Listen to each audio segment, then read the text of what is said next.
messieurs les jurés, cher auditoire. Non, c'est pas la peine. J'arrête. Je fais rien, je fais pas de discours. Oh non, il y a déjà eu les discours de Jean-Étienne, de Camille. Je vais m'en aller. Puis je suis le 16e à passer. Les jurys en ont marre, ça se voit sur leur cerne. Ils ont déjà fait une croix sur moi. J'ai entouré 3 précédents discoureurs. Camille, je crois que t'es prise. Pourquoi bon m'embêter à m'agiter devant vous? Non, je passe. Depuis longtemps, de toute façon, les dés sont jetés. Puis avec ce faux départ que je viens de faire, je ne vais pas être prise, c'est mon destin. C'est mon destin. Voici ce qu'a défendu peu ou prou mon contradicteur, et je m'excuse en son nom pour ce discours d'une pauvreté hallucinante d'arguments. Comment peut-on affirmer que les dés sont jetés? Comment peut-on faire preuve d'une si grande lâcheté quand il y a tant de projets à prendre en main, comme le déménagement de cette IEP ou la rénovation de la cage d'escalier? Non, les dés ne sont pas jetés, les dés ne sont jamais jetés. Si vous dites ça, vous excluez définitivement la possibilité que Madame Espagnol soit de bonne humeur un matin hivernal de janvier et décide de vous mettre gentiment la note de 7 et non 4. Vous excluez la possibilité qu'une personne apprenne de ses erreurs, qu'elle comprenne qu'elle a tort. Vous excluez la possibilité que Usain Bolt se fasse dépasser par Justin Gatlin à 20 mètres de la fin au mondiaux de Moscou, ou que Marseille marque à la 89e contre le PSG. Mais, d'accord, laissons à notre contradicteur le bénéfice du doute et supposons que les dés sont jetés. Et alors, jetez-les, rejetez-les, jetez-les encore, jusqu'à ce que vous obteniez un double 6.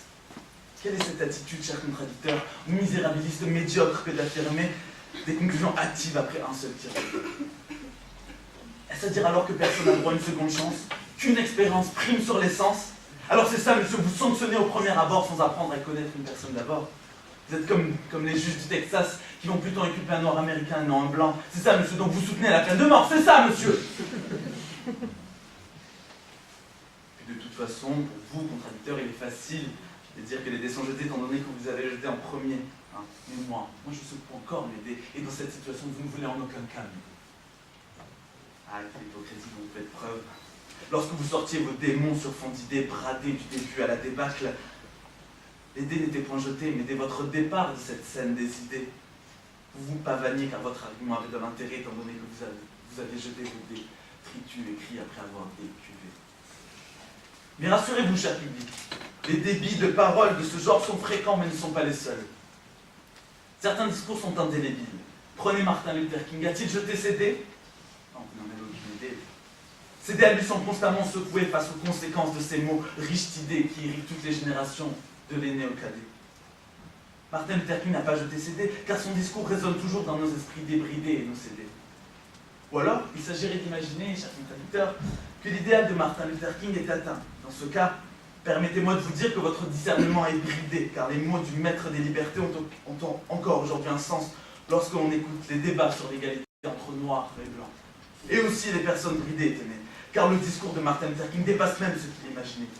Et en ceci, il n'a et ne jettera jamais ses dés, car il résonnera dans les débats, et je l'espère de tout cœur, dans votre esprit, une fois que vous aurez de votre glorification de la médiocrité débordée.